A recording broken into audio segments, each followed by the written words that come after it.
አማራ የትግራይ ጠላት ነው ብሎ እኮ ነው የተደራጀ 1998 ማኒፌስቶ እኮ እንደዛ እኮ መረጃው ሲጀምር ምን ይላል የኢትዮጵያ መንግስት ዓለም አቀፉን ማህበረሰብ ለማሸማቀቅ እየሞከረ ነው የሚል መግለጫ ነው ያወጣው የኤርትራ መንግስት አቶ ኢሳያስ አፈወርቅ በኤርትራ አስመራ ስታዲየም ተገኝቶ ሙሉ የንግግራቸው አጀንዳ ኢትዮጵያ ነበረች ኢትዮጵያ ጸብጫሪ እንደሆነች ኤርትራን የመተንኮስ እንቅስቃሴዎች እንደምታካሂድ ባለፉት ጥቂት ቀናት ውስጥ የኢትዮጵያ መንግስት ኤርትራ በኢትዮጵያ ሉዓላዊ ግዛትና አንድነት ላይ ጥሰት እየፈጸመች ነው አብዛኛው በትግራይ ላይ ጥቃት የተፈጸመው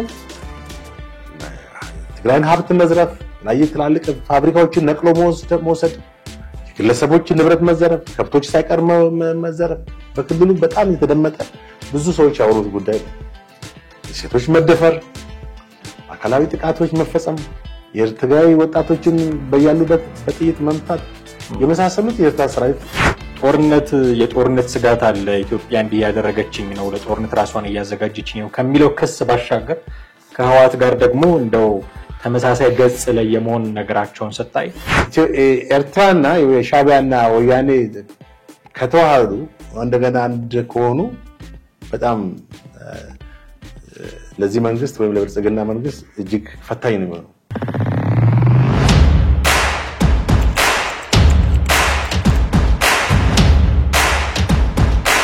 ቅዱስ ሚካኤል የባህል ሕክምና በተለያዩ ደውዮች ለሚሰቃዩ ህሙማን ቅዱስ ሚካኤል የባህል ሕክምና እውነተኛ መፍትሄ ይዞላችሁ መጥቷል። በቅዱስ ሚካኤል የሚሰጡ አገልግሎቶች ለኪንታሮት፣ ለአስም፣ ለሳይነስ፣ ለደም ማነስና ለደም ብዛት፣ ለደም ግፊት፣ ለስኳር ህመም፣ ለሪህ በሽታ፣ ለጨጓራ ህመም አይነተኛ መፍትሄን ከቅዱስ ሚካኤል ያገኛሉ። በተጨማሪም በደም ግፊትና በስኳር ምክንያት ለሚከሰት ስንፈተ ወሲብ መፍትሄ አለን። በአጠቃላይ በተለያዩ የውስጥ ደዌ በሽታዎች ለምትሰቃዩ ወደ ቅዱስ ሚካኤል ብቅ ይበሉ። ከክፍለ ሀገር ለሚመጡ የሚያርፉበት አልጋ አዘጋጅተናል። የቅዱስ ሚካኤል የባህል ሕክምና መስራችና ባለቤት ሐኪም ሰለሞን አዳሙ በሱዳንና በሽናሻ የእጽዋት ምርምር በማድረግ የቆዩ ሲሆን ለረጅም ዓመታት ህሙማንን በመፈወስ የተመሰከረላቸው ታዋቂ ሐኪም ናቸው። ሐኪም ሰለሞን ከባህላዊ ሕክምና በተጨማሪ ዘመናዊ ሕክምናንም ስለተማሩ እርሶ በሚወስዱት ሕክምና ላይ ምንም አይነት ሳይድ ኢፌክት እንደማይገጥሙት እናረጋግጥልዎታለን። ለጤናው የሚሆን የማማከር አገልግሎትም በቅዱስ ሚካኤል እንሰጣለን።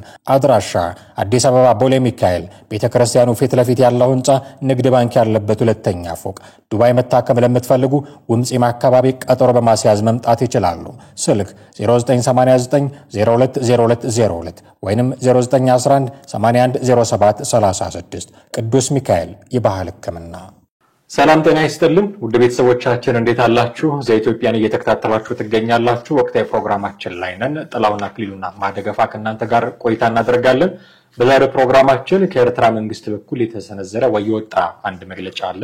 እሱን መሰረት አድርገን በኢትዮጵያና በኤርትራ መንግስት መካከል ምን አይነት ጉዳዮች እየተስተዋሉ ነው፣ ለጦርነት ሲያሰጋን ይሆን የሚሉትን ጉዳዮች እየፈተሽን ነው ቆይታ የምናደርገው። እስከ ፕሮግራማችን ፍጻሜ ድረስ አብራችሁን ትቆዩ ዘንድ ያክብሮት ግብዣችን ነው። ፕሮግራማችንን ስትከታተሉ የትኛውም አይነት ሐሳብና አስተያየት ቢኖራችሁ ከታች ባለው የሐሳብ መስጫ ሳጥን በኩል ልታደርሱን ትችላላችሁ። በስልክ ቁጥራችንም ደግሞ ብትደውሉልን የትኛውንም አይነት ሐሳብ እናስተናግዳለን። ይህን ማድረጋችሁን አትዘንጉ እያለን በቀጥታ ወደ ፕሮግራማችን እናልፋለን። አብራችሁን ቆዩ። እንዴት ነህ እህቴ? አለው ሰላም ነኝ። አንድ መረጃ አየንና እሱ ላይ ትንሽ መነጋገር ይገባናል።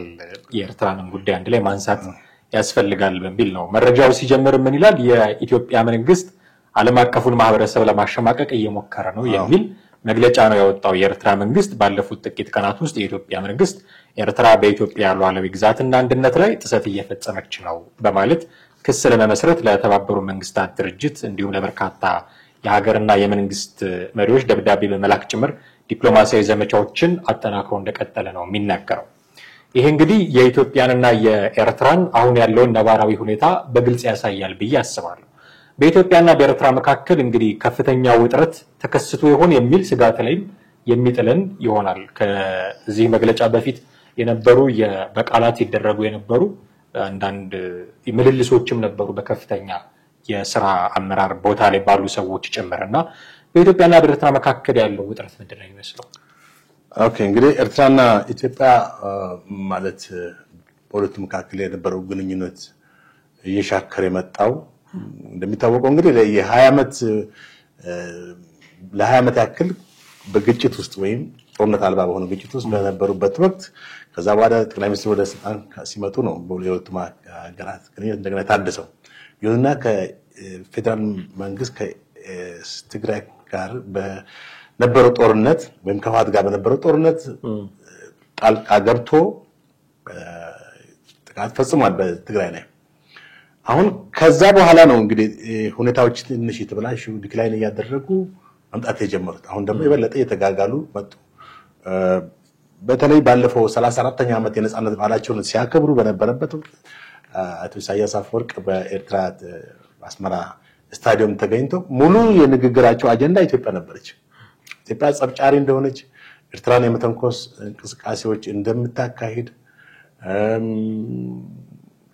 በአጠቃላይ የስልጣን ላይ ያለው የብልጽግና አመራሮች እየጠቀሱ ትልቅ ወቀሳን እና ትልቅ እንትኖች ሲያደርጉን እንደነበር ነው የሚታወቀው።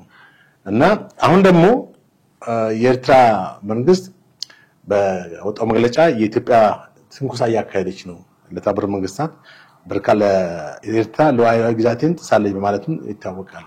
ማለት ይሄን ያለው ማን ነው? የኢትዮጵያ መንግስት ነው። ይሄን ማለቱን በማስተባበል ወይንም ልክ እንዳልሆነ በመናገር ነው መግለጫው የሚያትተው። ከዛ ይልቅ የኢትዮጵያ ገዢው ፓርቲ ኤርትራን ወደቦች በውዴታ ወይም በግዴታ ለመውሰድ ቅስቀሳ ሲያደርግ መቆየቱን በመጥቀስ ከቃላት ባለፈ የኢትዮጵያ መንግስት የጦር መሳሪያ ግዢ ላይ ነው፣ ያው ጦርነት ለማካሄድ ማለት ነው። ስለዚህ አንደኛ የኢትዮጵያ መንግስት የሚያቀርበው ወቀሳ ልክ እንዳልሆነ ተጠቀሰ። በሁለተኛ ደረጃ ደግሞ የኢትዮጵያ መንግስት የጦር መሳሪያ ግዢ ላይ ነው። ዛት ሚንስ ኢትዮጵያን ኤርትራን ለመወረር ማለት ነው። ወደብ የማግኘት እንቅስቃሴ ባለፉ ጊዜያቶች እንደነበሩ ታስታውሳለህ። አሁን ትንሽ ነገባልን ከጠቅላይ ሚኒስትሩ ጀምሮ ኢትዮጵያ ህዝብ ከፍተኛው የወደብ የመጠቀም እንቅስቃሴ ሲያደርግ እንደነበር ታውቃለህ። ነገር ግን ይሄን ወደብ እንቅስቃሴ በኃይል ለመውሰድ ሳይሆን ሰላማዊ በሰጠው መቀበል give and take ፕሪንሲፕል እንደሆነም ይታወቃል። ይሁንና ኤርትራ መንግስት ይሄን ጥያቄ በኃይል በግዴታም ሆነ በውዴታ የማግኘት ፍላጎት እንዳሳየ ነው የተናገረው በዚህ መግለጫ ላይ። በአሁኑ ወቅት የኤርትራ መንግስት በዚህ መግለጫው ላይ አያይዞ እንደተናገረው በአልጀርሱ የስምምነት ውሳኔ መሰረት ነው የኢትዮጵያ መሬት አልወረርኩም። የኢትዮጵያ መንግስት የኢትዮጵያ መሬት ለቆ እንዲወጣ ነው ጥያቄ ያቀረበው። ይሄ ሮንግ ነው ያለ ነው፣ ስህተት ነው፣ በኢትዮጵያ መሬት ውስጥ የለውም። አሁን ሪያሊቲው እንደዛ ነው ወይ የሚለው ደግሞ ስትመለከት ይሄ ማንም የሚመሰክረው ሀቅ ነው። መቼ ነው ገባው? በኢትዮጵያና በትግራይ ጦርነት መካከል ነው ሲካሄድ በነበረው በሁለት ዓመት ጦርነት በዛን ጊዜ ገብቷል። እንደ አጋዥ ኃይል አድርጎ ማለት ነው። ልርዳችሁ አይነት እኔም ልርዳችሁና ወያኔን ተባብረን እንቀጥቅጠው በሚል ስሜት እንግዲህ ያው የኢትዮጵያ መንግስትም ትልቁ ስህተት የኢትዮጵያ መንግስት አንደኛ ራሱ መወሰን መጨረስ የሚችለው ነገር ምሳሌ ሞቢላይዝ አድርጓል ህዝቡን አይደል እንዴ? ጦርነቱን የጀመረው ህወሓት ነው። ሞቢላይዝ አድርጓል ህዝቡን በተለያዩ ክልሎች ህዝቡ በጣም ብሎ ልክ 91 ባድመ ሲወረር በነበረው ስሜት ነው ሰው በጣም በአገራዊ ስሜት ብሎ የተነሳው። ለምን ወያኔ በሰሜን እዚህ ላይ የከፈተችው ኢሰባዊ ጥቃትን በተመለከተ ብዙ ሰው በጣም በቁጣ ነው የተነሳው። ይሄም ብዙ ሰው አስቆጥቶ ኢቭን የቀድሞ ሰራዊት አባላት ሁሉ ተነሳስቶ እንዘምታለን ሽማግሌዎች በእድሜ አርጅተዋል ብዙዎቹ። የቀድሞ ጦር ጀነራሎች ጀነራል ማነሱ ካሳይ ጨመረ ዋሲውን ጀነራል ዋሲውን የመሳሰሉት መርዳሳ ለሌሳ ጀነራል መርዳሳ እነሱ ሁሉ መስቀል አደባባይ ላይ ሆኖ በቃ ሲሉ ስሜታቸውን ሲገልጹ አስታውሳለሁ። እዛን የተገኘ ነው እና የኤርትራ መንግስት ወደ ጦርነት የገባው ያቺ አጋጣሚ ተጠቅሞ ነው። መቼ ትግራይን ወደ ትግራይ ክልል ሰራዊቱ ሲዘምት መከላከያ ወደዛ ሲሄድ ፋኖም አብሮ ሌላውም ከኦሮሚያም ከደቡብም ያለው ሰራዊት ወደዛ የክልል ሰራዊት ወደዛ በዘመተበት ወቅት የኤርትራ ሰራዊት በሰሜን በኩል ያለውን ደግሞ ለኔ ተውልኝ አይነት ነገር ነው ያው የሚዋሰኑበት በዛ ስለሆነ ማለት ነው። እና ከዛ በኋላ እውነት ለመናገር እንደው ከዛ የሚወጡ መረጃዎች እኛ ከዚህ በፊትም አቅርበናል። በፌደራል መንግስት በኩል የተፈጸሙ ኢሰባዊ ጥቃቶች እንደው አሉ ቢባል አይዶን ነው እንግዲህ ያንን ማጣራትና ትክክለኛውን ፊገር ማስቀመጥ ያስፈልግ ይሆናል ግን ይሄን ያክል የጎሉ አይደሉም አሉ እንኳን ይባላል በአብዛኛው በትግራይ ላይ ጥቃት የተፈጸመው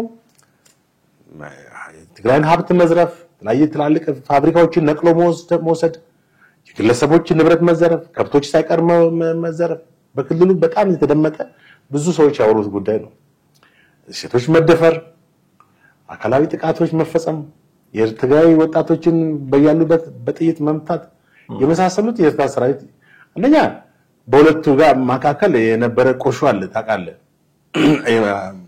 ዛሬም ድረስ አንዱ ሌላውን የመጥላት ሁኔታ አለ በብሔር ደረጃ በዛ ላይ ደግሞ ህወሓት በፖለቲካ ጉዳይ ኤርትራ እንደተከዳ ምናምን የሚባል ነገርም ታውቃለህ ይሄም እንትን ነው ሁለቱ ቆሾም የፈጠረው ነው እንደገና 93 ጦርነት ከ91 እስከ 93 በነበረው የኢትዮ-ኤርትራ ጦርነት ኢትዮጵያ ዞን የተንቀሳቀሰው ትግራይ ላይ አይደለም ብቻውን የተዋጋው አጠቃላይ ከደቡብ ከጋምቤላ ከቤኒሻንጉል ሁሉ ሞቢላይዝ አድርጎ ነው ከሶማሌ ክልል ካፋ አይደል አሁን በህወሓት አስተሳሰብ በዚህ በሻዕቢያ አስተሳሰብ ህወሓት እንደመጣው ነው እንግዲህ ወስደማለው ያንንም አገኘው ሻነት ነገር ነው እና የኤርትራ መንግስት ከትግራይ ውስጥ ነቅሎ አልወጣም አሁንም አለ እርግጥ ምንድነው አሁን የሚለው በአልጀርሱ ስምምነት መሰረት የወረርኩት የኢትዮጵያ መሬት እንደሌለ የለም ነው እንግዲህ የአልጀርሱ ስምምነት ራሱ ስኬት ነው ዲማርክ አደረገው አሁን በኢትዮጵያ የተሸወደችባቸው ሁኔታዎች አሉ ፈርስት ኦፍ ኦል ወያኔም ኢትዮጵያን የዛኔ ዝም ብሎ ያስጮህበት ባድመን እንደወሰደ በጦርነቱ አሸንፈን ባድመን እንደሰጠን ነው አይደል የታወቀው ግን አሁን የነዛ ላምበሳ በዛ አካባቢ ያሉት ኤሪያዎችን ክሌም የሚያደርግባቸው ናቸው የኔ ናቸው ብሎ የሚላቸው ነው አሁን ይያለው ብሎ ሚሊል የሚችለው እንጂ በትግራይ ክልል ውስጥ ወይ በትግራይ ሪጅን ውስጥ መኖሩ ማንንም ይመሰክረው ነው ጌታቸውም ዛሬ ምንድነው የሚሉት ባለፈው ፋና ላይ ቀርቦ ተናግረዋል ምናልባት እንግዲህ ትልቁ የፕሪቶሪያው ስምምነት ላይ የኤርትራ እንትንና የጦርነት ዋና ተዋናይ አልተሳተፈም ፋኖ መሳተፍ ነበረበት አይደል እንም ባነሳነው ነጥብ ላይ ማለት ጦርነቱ ላይ ድርሻ እንደነበራቸው ሁኔታ አዎ ይሄም አንዱ ለግጭት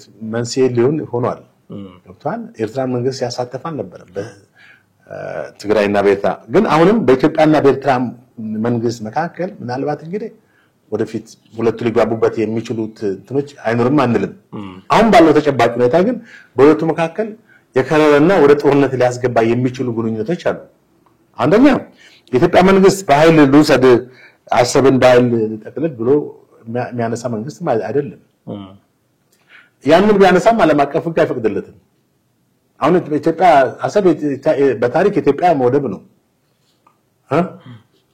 እንግዲህ ኢትዮጵያ ባህር በር ያጣችው በወያኔ አስተዳደር ነው ነገር ግን አሁን ለጅቡቲ ነው ወደብ ኪራይ በያመቱ ስንት ቢሊዮን ብር የከፈለን ምን ተጠቀመው ይሄንን ብንጠይቅ ጥያቄ ማንሳታችን ፍታዊ ጥያቄ ነው መልካም ተገቢው ጥያቄ ነው ምናልባት ኤርትራኖች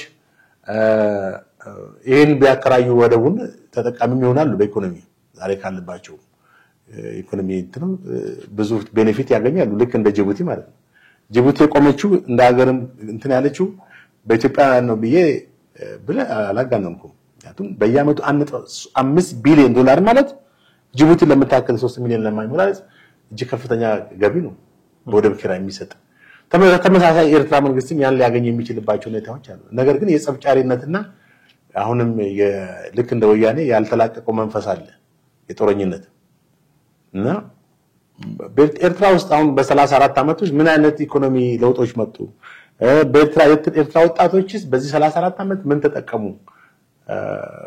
የስደትና የእንትና ሀገር እኮ ነው በእንትን ነው የሚታወቁት እኮ በአፍሪካ ውስጥ ኡጋንዳ ብትሄድ ታንዛኒያ ምናምን ጠቅላላ እኮ ኤርትራዊ እኮ ነው ስደተኛ በዚህ በባህር ላይ አብዛኛው ተጓዥ ኤርትራዊ ነው አሁን በርግጥ የትግራይ ልጆችም በስደት ጀምረዋል በቃ የኢሳያስ እንትን እኮ ያተረፈው ነገር ምንድን ወጣቶችን በገፍ ማሰደድ ነው ይሄን ያስብና ኮንሲደር ወይ ለዜጎቹ ለኤርትራ የሚያስብ ቢሆን አትሊስት ከጎረቤት ሀገሮች ጋር ሁሉ የዘር ሰላማዊ ግንኙነት ነው ሊፈጥር የሚችለው ብዬ አስባለሁ አሁን አንዳንድ ነገሮች ስታነሳ ነበር ከህወሓት ጋር ትግራይ ክልል ውስጥ ገብቶ የኤርትራ ጦር ያደረገውን እንደዚህ ከቅርብ ጊዜያት ወዲህ ደግሞ ከህወሓት ጋር የመስማማት አይነት አዝማሚያ ደግሞ እናይባቸዋለን። የኤርትራ መንግስትና ህወሓት በኦፊሰሮች መገናኘት ሰሞኑን ደግሞ ህዝብ ለህዝብ ግንኙነት እንደዚህ ያሉ አንዳንድ ነገሮችን ያደርጉ ነበርና የጦርነት ስጋት አለ፣ ኢትዮጵያ እንዲህ ያደረገችኝ ነው፣ ለጦርነት ራሷን እያዘጋጀችኝ ነው ከሚለው ክስ ባሻገር ከህወሓት ጋር ደግሞ እንደው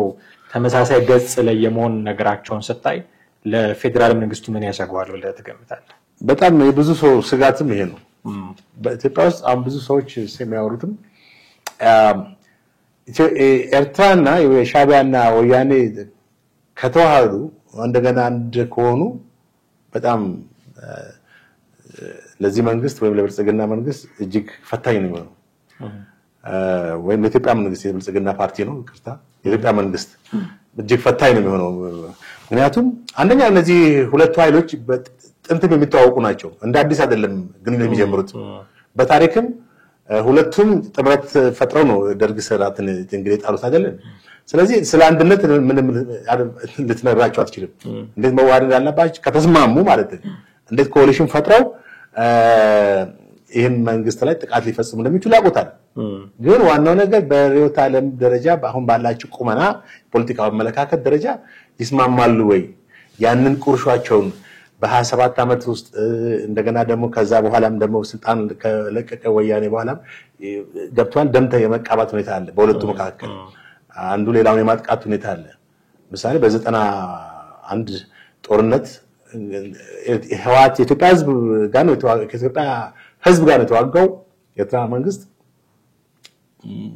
ነገር ግን ህወሓት እንዳጠቃውና ዋንኛው ተጠያቂ የሚያደርገው ወያኔን ነው። ከዛ በኋላ የኢሳያስም ጥላቻ ኤክስትሪም የሆነ ጥላቻ በወያኔ ላይ ያሳደረው ህወሓቶችም ቢሆኑ ለዛ መንግስት በቀያው ምላሽ ይሰጣሉ እና በሁለቱ መካከል ያለው ጥላቻ ወይም የሻከረ ግንኙነት ተመልሶ ታድሶ እንደገና ከሆነ በጣም አደገኛ ነው እውነት ለመናገር ማለት ነው። አንደኛ እነዚህ ኃይሎች ብቻቸውን አይሆኑም። ለምሳሌ ኢትዮጵያ ግብጽ ማን ነው ዋነኛው የዚህ ኤርትራ መንግስት ደጋፊ ነው። ትግራይ ባህር በር የላትም፣ ያኛው ግን ባህር በር አለው።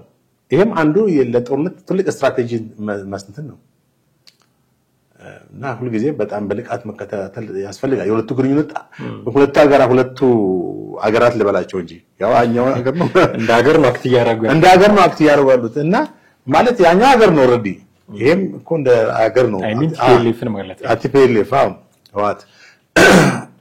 ስለዚህ ሁለቱ አንድ ከሆኑ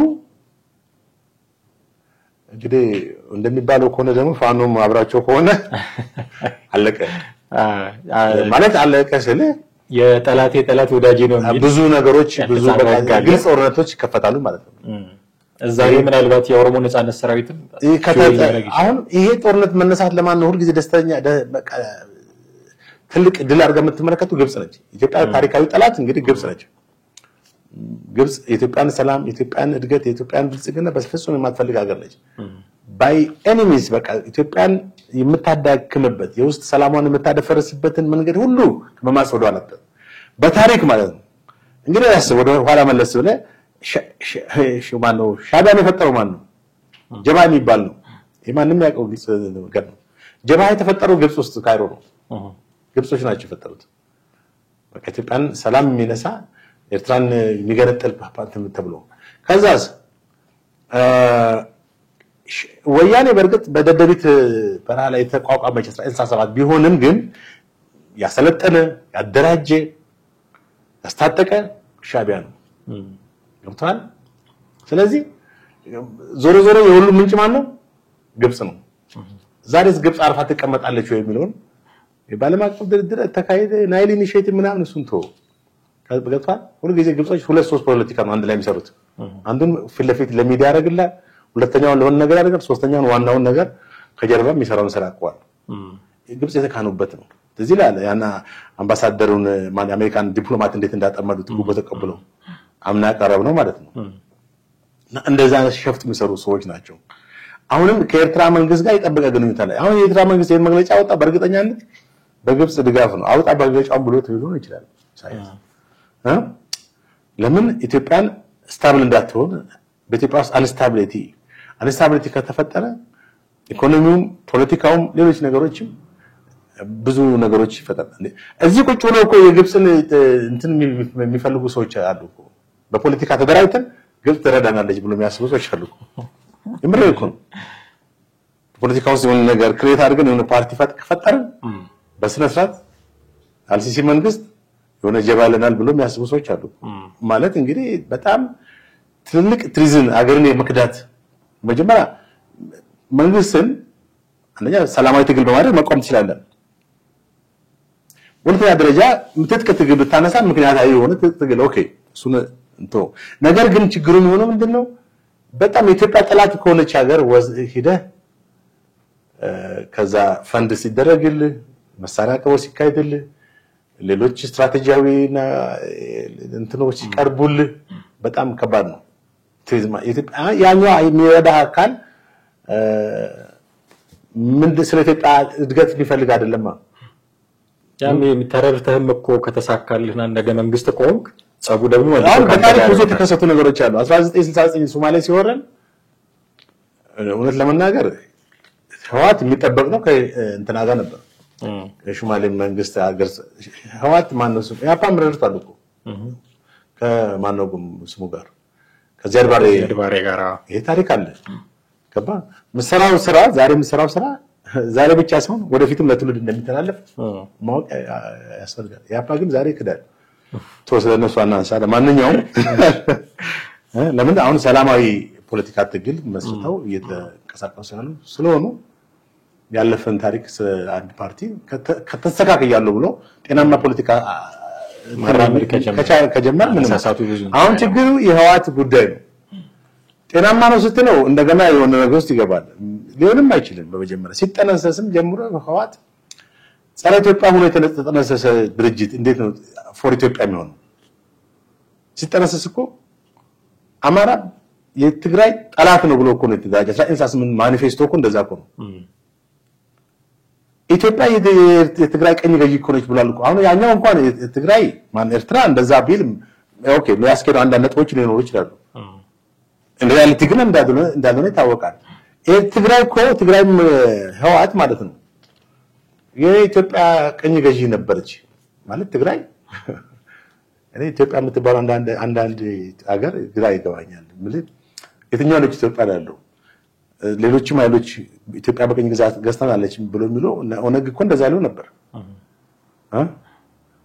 አሁንም እንደዛ የሚለው አሉ እና አስቸጋሪ ነው። ዞሮ ራሳቸው ሀገር ቅኝ ተገዛኔ የሚሉ ሰዎች በሚል ምናልባት ጉዳያችንን ለመጠቅለል አንድ ነገር እናንሳ። የኢትዮጵያና የኤርትራን ጉዳይ ነው እያየን ያለ ነው።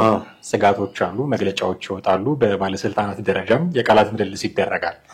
ምንድነው የምትገምተው ወደፊት የሁለቱን ሀገራት ግንኙነት አሁን እንዲህ ባለ መልኩ የሚቀጥል ከሆነ ሰጋለሁኝ እኔ ምናልባት የምንፈራው ጦርነት እንዳይጀምሩ ሰጋለሁኝ። ግን ከዚህ በፊትም ከሶማሊያ ጋር ኢትዮጵያ ጦርነት ታደርግ ነው ሲባል በአንዳች ሜካኒዝም ለነ ቱርክ በእነሱ ጣልቃ ገብነት ረግቦ አሁን የተሻለ ሁኔታ ላይ ነው ያሉት። በተመሳሳይ ደግሞ ተመሳሳይ ትራክ እየሄድን ነው አሁን ከኤርትራ ጋር ጦርነት ሊመጣ ይችላል እንደዚህ ህዋትን ማገዝ የመሳሰሉ ጉዳዮች የግብጽ የሶማሊያ ብዙ ነገር ሊነሳ ይችላል። ስፔሲፊካሊ ኤርትራና ኢትዮጵያ ግን ከዚህ በኋላ የሚኖራቸው ፊውቸር እንዴት ያለ ነው ብለህ ትገምታለህ? ጦርነት እንግዲህ ያው አውዳሚ ነው። ጦርነት የሰብአዊ ጥቃት ጉዳትም ያደርሳል። ሀብትን ንብረትንም ከተማን የሚያወድማል እያየን ነው። በመካከለኛው ምስራቅ እነ ጋዛ ምን አይነት ከተሞች እንደሆኑ በአሁኑ ሰዓት የፍርስራሽ ክምር ጦርነት ነው ያመጣው ውጤት ነው።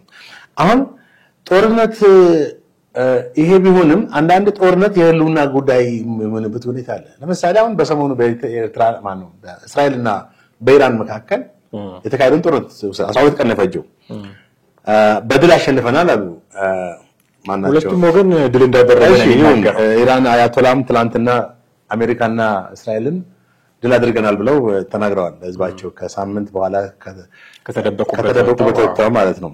እና የሳቸው ሁኔታ ግን በጣም ብዙ ጀግንነት እንዳላቸው በዛ አጋጣሚ ማለት ደስ ይለኛል። በተለይ እጅ ስጡ ሲባሉ እጅ መስጠት እንደዚህ ቀላል ነገር ነው ወይ? ኢራናውያንን የሚያውቅ ሰው እጅ ስጡ ብሎ አይጠይቅም ብለዋል። እና የሳቸውን ጀግንነት እናደንቃለን። የህልውና ጉዳይ ነው የምልህ። አሁን ኢራን ያው ምሳሌ መስብዬ ነው በካክለ መስራት ኢራን የኒክለር ማብለያ የኒክለር እንትን እየገነባች ነው። ስለዚህ የምትገነባው ለኔ ነው ኤግዚቢሽን ልታሳይ ወይንም ቀጥተኛ የሆነ የደህንነት ስጋት ነው።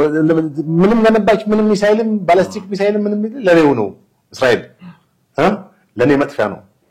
ደሞም የኢራንን ማንነት ካለፉት 46 አመታት ኢስላሚክ ሪቮሉሽን ከዓለም ካርታ ላይ መሰረዝ አለባት ከዓለም ካርታ ላይ መሰረዝ አለባት። አህመዲን ነጃድ ቀድሞ ጠቅላይ የኢራን ፕሬዝዳንት ያሉት እና ኢቭን ከረንት ያሉት አያቶላም አንቲ እስራኤል አንቲ ጽዮናዊ እንደሆኑ ይታወቃል።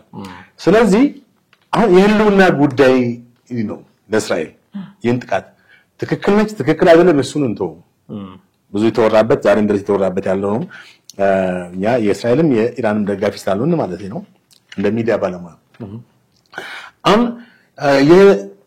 እርምጃ ተወሰደ። የአሜሪካም ጣልቃ ገባች። የኒክለር እንትኑን ፎርዶ የተባለውን የኒክለር እንትን በጣም ደብድበው ጨርሰው ሚሽናቸውን ያው ሁለቱም ሚሽናቸውን ሲጨርሱ ተኩስና ቆማሉ።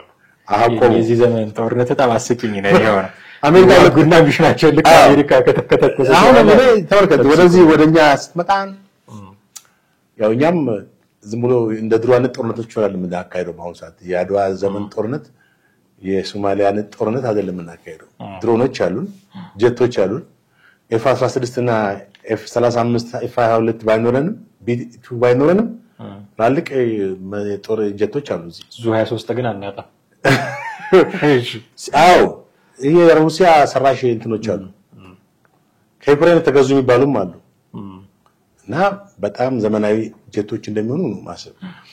የኤርትራም እንትን የራሱ ይኖራል ከግብጽም ከምንም ተውሶም ይሆን ዋጋይል ቢያስባሉ ኤኒዌይስ ጦርነት የህልውና ጉዳይ ነው ምንለው ለሁሉና ስጋት አለኝ ልክ እስራኤል ኢራን ላይ ታጠፋኛለች ብላ እንደ መታቻት ማለት ነው። ፕሪሚቲቭ ስትራይክ ማለት ጠላት መሆኑን ካወቅ ቀድመ ምተው የሚል ሞሻዲያን የቀድሞ የእስራኤል መከላከያ ሚኒስትር በ6 ቀን ነው ጦርነት ነው እንግዲህ የግብጽንና እንትና ኢራንን ያወደመው የ6 ቀን ጦርነት ተብሎ የሚታወቀው ማለት የአረብ እስራኤል ጦርነት ውስጥ 6 ቀን ጦርነት የሚባለው አሁን ልክ እንደዛ ፕሪሚቲቭ ስትራይክ ለምሳሌ ኢትዮጵያ በፕሪሚቲቭ ስትራይክ አርጋለች ከተባለ አው አርጋለች ባቶ መለስ ጊዜ መቼ አልሸባብን ሶማሊያ የገባነው እኮ በፕሪሚቲቭ ስትራይክ ነው። አልሸባብ እንቅስቃሴው ወደ ኢትዮጵያ መስፋፋት ሁኔታ ነው። ስለዚህ ፓርላማ ውስጥ ሁሉ እናቶ ተመስገን ይሄ ፕሪሚቲቭ ስትራይክ አይሆንም ወይ ቀድሞ መምታደቱ የደገፉት ሐሳብ አሁን ድረስ የሚነሱ አዎ እናቶ ልደቱም ነበር እዛኔ ፓርላማው በጣም ነፍስ ያለው ፓርላማ ነበር እዛኔ እና ብዙ ተቋሞችም ነበሩበት። አሁን ኢትዮጵያ ወደ ሶማሊያ ስታዘምት ተቃውሞ ነበረ ብዙዎቹ አቶ ልደቱ ተቃውሟል እኮ ተቃውሞ ወደ ሶማሊያ መግባታችንን ማለት እሱ ደግፈው ነው የሚከራከረው ነው እንዴ? አዎ እናንተ መስገን ነበሩ የተቃውሞ እንደታቶ ነብራራ ጉዲና ሌሎችም እና ይሄ ብሎ ሲሉ አቶ መለስም የመለሱት መልስ አለ ምንድነው አንድ በሆነ ጅብ ጋር አያይዘው ነው አንድ ጅብ ይሄ በላ ምናምን አንድ ሰው እንደዚህ ምናምን ተረት ይወዳሉ እሳቸው ያው ፓርላማ ላይ ቆይ የበላኝ ነው ዝም በል አዎ አርፈተኛ አንድ ግሬን እየበላ ነው ትክክል እንደዛ ማለት ነው ሲጨርስ ወደዚህ መምጣት አይቀርም ብለን ነው አዎ ፕሪሚቲቭ ስትራይክ ያደረገው እንደዛ ነው ትክክል ጥሩ አስተዋውሰዋል። አሁን ይሄሉና ጉዳይ ነው አልሸባብን ቀድመን ካልመታ ነው ወደ ኢትዮጵያ በምስራቅ በኩል ገብቶ ሌላ መስፋፋት ሁኔታ የሽብርተኝነት ሁኔታ ነው የማስፋፋት ሁኔታ ትልቅ ኢስላማይዜሽን እንትኖችን ይፈጥራል የሚል ነው። አሁን ባለው ተጨባጭ ሁኔታ ደግሞ ኤርትራም ስለ ህልውና ነው ሊወረኝ ነው በግድም በውድም የአሰብን ወደብ ወስዳለሁ ብሏል ኢትዮጵያ መንግስት እንደዚህ ብሏል። ግን ሪያሊቲ አላለም መንግስት እንደዚህ አላለም። በሰጡ መጣ ፕሪንሲፕል ነው አሁን ያ ፖለቲካ ላይ ሁሉ ጊዜ ዲፕሎማሲን ለማሳመር ያኛውን ወገን ለማሳመን እንደዚህ የምትጠቀምባቸው ሁኔታዎች አሉ። ውሸት ማለት ነው። ባጭሩ ስትተረጉሙ ውሸት ነው። የኤርትራ መንግስት አሁን የህልውና ጥያቄ ነው ያነሳው። ከመወረሩ በፊት ስሙልኝ አይነት ነገር ነው። እንደገና ደግሞ የተናገረው ምንድነው? በትግራይ ክልል ውስጥ ምንም በአጠቃላይ በትግራይ አይደለም በኢትዮጵያ ውስጥ ምንም ቦታ አላስኩም ባህል አላስኩም ያስኩት አሁን ያለውበት ቦታ በአልጀርሱ ስምምነት የተሰጠው ውሳኔ በዛ ይሄ ውሳኔ ዲማርክ ማለት ይሄ በኢትዮጵያ ድንበር ይሄ ነው የኤርትራ ድንበር በዛ ድንበር ውስጥ ነኝ ያለው ብሏል። ይሄ ደግሞ ልክ አለመሆኑን የምናውቀው በምንድን ነው? በትግራይ ጦርነት ወቅት ትግራይ ላይ የዛሬ 2 ዓመት ከ2013 እስከ 2015 ሲካሄድ በነበረው ጦርነት ወቅት ኢትዮጵያን ለማገዝ የሚሆን ብቻ ለራሱ ኢንተረስት ገብቷል። ሞስት ፕሮባብሊ የራሱ ኢንተረስት ነው እንጂ ኢትዮጵያ መንግስት ሊያገዝ የኢሳያስ መንግስት በታሪክ ትግራይን ማለት ትግራይ ክልል ላይ ገብቷል። የገባው ሰራዊት ወጣ ወይ? አሁን እኮ ጤናማ ክልላዊ መንግስት ቢሆን ከህዋት ከዚህ መንግስት ጋር ጥሩ ግንኙነት ቢኖረው ኖሮ ይሄን ማረጋገጥ የሚችለው ማን ነበር? መረጃ የሚገኘው ከማን ነበር? ከህዋት ነበር። ህዋትማ በፊት ግን እንደምታየው ከማንም ጋር ሰላም አይደለም። ከዚህኛውም ጋር ሰላም አይደለም፣ ከዛኛውም ጋር ሰላም አይደለም። በሰሜን በኩል ሰላም አይደለም፣ በደቡብ በኩል ሰላም አይደለም፣ በምዕራብ በኩል ሰላም አይደለም፣ በምስራቅ በኩል ሰላም አይደለም። ስለዚህ ህዋታው መረጃ ስጠኝ ብትለው መረጃ ለአንተ ከመስጠቱ በፊት የራሱ ከዚህ መረጃ ለአንተ በመስጠት ምን መጠቀም አለብኝ ብሎ እንደሞ ያሰላል ይሳቡ ከዛ ነው የሚሰጥ። ያው ፖለቲካ እንትኑ ይሄ ነው። አሁን የወደፊት ግንኙነት የወደፊት ሁኔታ በአንድ በኩል የጦርነት አውዳሚነት ስለሚያውቁ አገራት በአሁኑ ሰዓት ያሉ ተጨባጭ ሁኔታ አገራቶች መሪዎች ጦርነት አይጀምሩም የሚለው ሁኔታ አለኝ። በሌላ በኩል ቅድም እስራኤል እንዳነሳውልህ የህልውና ጉዳይ ከብታል የህልውና ጉዳይ ማለት ቀድሞ ከሚያጠፋኝ ቀድሜ አጥፋው አይነት ያው እስራኤል ኢራንን እንዳጠፋች ነው የሚቆጠረው። በርግጥ ጥቂት ሰው ደግሞ 600 ሰው ባለው በጥቂት ዘንበልጊያው ጥቂት ይባላል እኮ ጉዳይ ታሳሳቢ የሆነ ነው። እሺ አሁን 600 ነው ከፍልስጤም አንፃር ነው። ፍልስጤም 60 ሺህ እኮ ሊደርስ ነው። እንደዛ ነው። በአንድ ጦርነት የሚሞቱ ሰዎችን ቁጥር በምናይበት ጊዜ 600 የሰው ልጅ ህይወት አንድም ቢሆን ብዙ ነው። በርግጥ ያሳዝነው እንኳን ቁጥር ይሆናል የተወሰነ ጊዜ እንትልና ቁጥር ጨዋታ ይወርና የሰው ልጅ ነፍስ ቁጥር ይሆናል እና የኢራን ማንንም ኢራን አልኩ እዛ ላይ ስለሆነ ኤርትራ ይሄ ሁሉም በጦርነት ስላሉ እኮ ገብቷል። በጦርነት ውስጥ የሌለ አገር አይመጣልም ወደ ጭንቅላት። ኤርትራና ኢትዮጵያ በአንድ በኩል የጦርነትን አስከፊነት በደንብ ስለሚያውቁለቱም አያደርጉም የሚሉት አንድ ነጥብ አለ። በሁለተኛ ሊያደርጉ ይችላሉ የምትለው ደግሞ አሁን በሁለቱም ባለው አስተሳሰብ በተለይ በኤርትራ መንግስት ላለው አስተሳሰብ ምንድነው በግድም የሚል እንትን ይዟል። በግድም በውዴታ የሚለው አንድ በውዴታ ማለት በሰጠው መቀበል ነው። በግድም የሚለው ደግሞ ባይል ነው። በግድም የኢትዮጵያን የኤርትራን ወደብ ተጠቀማለሁ የሚል አቋም ይዟል። የብልጽግና ገዢው ፓርቲ ገዢው መንግስት ይላል። አሁን ይሄን አመለካከት እውነት ነው ብሎ የተቀበለ መንግስት ሁሉ ጊዜ ራሱን የሚያደራጅ ነው። ራሱን በወታደራዊ እንትን የሚያሰለጥን ነው። እንደገና በዚህ ላይ ደግሞ ማለት ኢትዮጵያ መንግስት የጦር መሳሪያ የገዛ ነው አለ። ኦኬ ያው ኢንቨስቲጌሽኑ ምን ያክል ራይት ነው ሮንግ ነው ኢትዮጵያ መንግስት እየገዛ አለመሆኑ እኛ መረጃውም የለም። በጣም ሚስጥር ቢያዝ ጉዳይ ስለሆነ ማንንም ሰው የሚያውቀው ነገር ትክክል ቢገዛም የሀገር ህልውና ነው መብቱን መግዛት የራሱን ጦር ማጠናከር ነው መብቱ። ግን በሶስተኛ ደረጃ ደግሞ የምትመለከተው ኤክስተርናል ፓወር የኤርትራ ኢትዮጵያን ስታቢሊቲ የማይፈልጉ ኢትዮጵያን ሰላም፣ አንድነት፣ ነፃነት፣ ብልጽግና የማይፈልጉ ኃይሎች አገራት አሉ። ገብቷል። እኛ እነማን ናቸው ለምን ኢትዮጵያ ወዳጆች? እስቲ አሁን እነ ሶማሌ በስማሙ ኢትዮጵያ ወዳጆች ናቸው ማለት አትችልም። ኢቭን ሶማሌላንድ ምን ያለ ወዳጃችን አኩርፋሉ እኮ ባለፈው የመግባቢያ ስምምነቱን ጥሰን እንደገና ደግሞ ከሶማሌ ዋናው ሶማሌ መቀረጽ ስለደራደር የራሱ ቅሬታ መጥቷል። ኢትዮጵያ በአጠቃላይ የትኛውን ሀገር ነው ወዳጇ የሚለውን እኮ ጥያቄ ምልክት ውስጥ እኮ ገና ነው አልተመለሰም። ለምን ሁሉንም እነዚህ ጎረቤት ሀገሮቻችን ሆርን ኦፍ አፍሪካ የግብጽ ወዳጆች ናቸው። መጠንቀቅ ያስፈልጋል። ገባ? በምስራቅ አፍሪካ ይሄን ብለም ቁርጠኛ ወዳጅም የላትም ኢትዮጵያ። ኢቭን ጅቡቲን ወስደው ጅቡቲ አሁን በወደብ ተጠቃሚ ነች አይደል? ሁሉ ጊዜ የኢትዮጵያን ኢትዮጵያ የምትወክል አይደለችም። ግን ከነ ሶማሌና ከነ ኤርትራ ጋር አታብርም ማለት አትችልም። ለምን? ከጀርባ ማን አለ?